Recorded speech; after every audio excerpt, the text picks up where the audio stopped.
Alright, so it says to differentiate this. So let's start with differentiating that. And you can see it's going to be a product rule.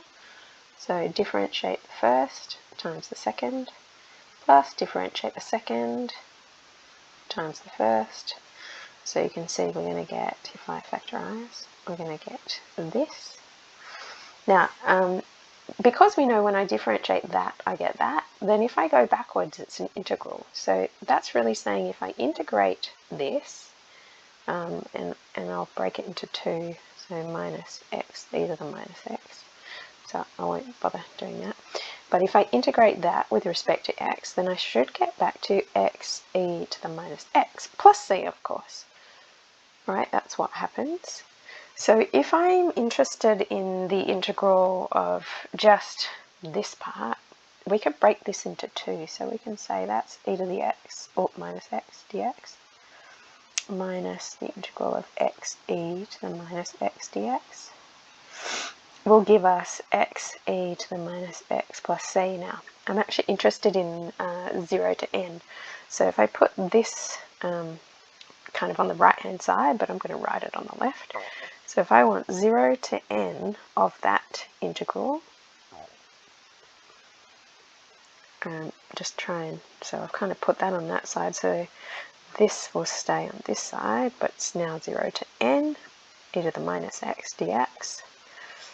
And when I've got minus x e to the minus x between 0 and n, because that's a definite integral.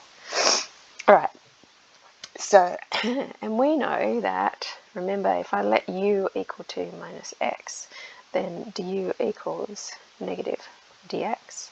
So this integral of, let's say, e to the u, so we need a minus, so minus du, which is the same as e to the minus x dx, and that gives you this, if you're just doing the integral. So when we integrate e to the minus x, this is all to do this little integral here. So what I'm really doing is going minus e to the minus x, but this one's a definite integral between that and that, minus, I might sub this one in, so here I'm going to get n e to the minus n, and then minus 0, so I won't bother putting that bit in. Alright, and on this other one I'm going to get minus e to the minus n minus e to the 0, which is 1.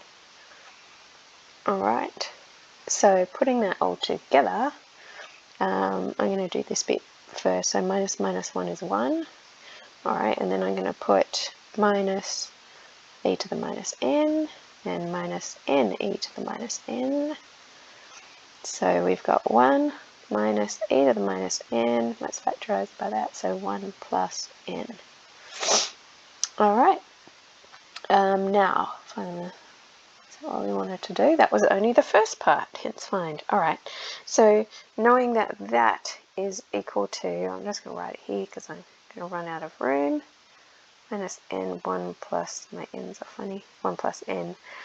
And then we're interested in the limit of that integral. So if that's the integral, let's look at n going to, I'm going to accidentally rub out what I need, I bet. Excuse me, let's look at as n goes to infinity. We know as n goes to infinity that e to the minus n, so do a different colour, this bit here, I'm interested in here.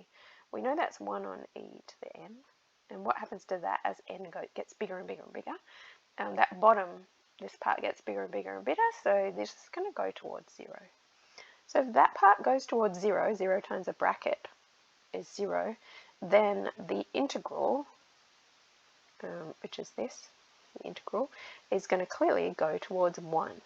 So another way to say that is that the limit as n goes to infinity of the integral, and the integral being 0 to n x e to the minus x dx, is equal to 1. Excuse my snot. Okay, so what about differentiating the next one? So differentiating this one, let me just get that out of the way. Now that we know that we might need that, we'll just keep that. Alright, so if y is equal to x squared e to the minus x, says to differentiate. So product rule, differentiate the first times the second, differentiate the second times the first. Okay, so the derivative of y is y dash, but if we go y dash to y, we're integrating. So another way to say that is if I integrate, I'm going to put the 2 outside, 2x e to the minus x dx minus e to the x squared dx, then I will get x squared e to the minus x plus c. But we want between 0 and infinity, I think. 0 and infinity. So therefore 0 and infinity, so I don't need the plus c, it's a definite integral. And the part that I'm interested in is this part, so I'm going to rearrange. So I've got, which is this part here. So I'm going to rearrange it. So this is the subject. I should write it like they wrote it. So x squared e to the x dx. It's e to the minus, am I supposed to have, yes, I'm supposed to have a minus there. That would be better. Alright, nice. Alright, so that is equal to this, 0 to infinity, whoops, x e to the minus x dx, minus this part here. Now I'm going to sub it in, so it's going to be infinity and beyond. So infinity squared on, so another way to write that is x squared on e to the x. And e to the x, the exponential is stronger. It's more powerful than x squared. So as x goes to infinity, this is going to go to 0. Yeah. So I'm going to have 0 minus 0 when I sub that in. So all of that part is going towards 0 anyway, right, as we go to infinity. And what about this part over here? Well, this part, remember, as we go towards infinity, we've got double this. So we've got this from part A, B, whatever it was, from part B.